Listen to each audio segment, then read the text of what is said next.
La Tour Eiffel a été payée par l'argent des Haïtiens. C'est le fameux journal le New York Times qui a enquêté et qui en apporte les preuves. En fait, tout vient de cette dette qui a été imposée à Haïti par la France en 1825, en échange de la reconnaissance officielle de l'indépendance d'Haïti.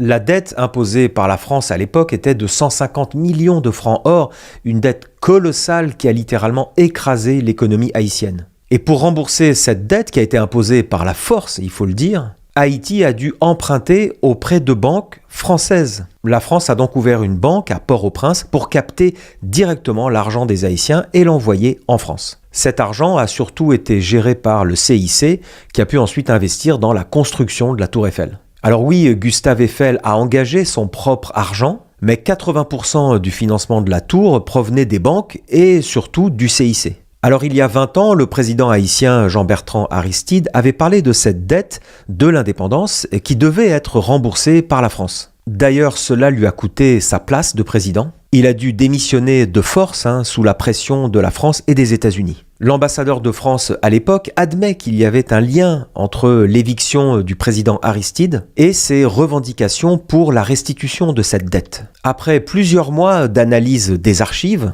le New York Times a estimé que cette dette qui a été imposée par la France a coûté au développement économique d'Haïti plus de 100 milliards de dollars de pertes sur 2 siècles. Cette dette empoisonne toujours l'économie d'Haïti ainsi que les relations diplomatiques entre Haïti et le monde occidental. Alors la banque française, le CIC, a pris cette information très au sérieux et va financer des travaux universitaires pour faire la lumière sur toute cette histoire.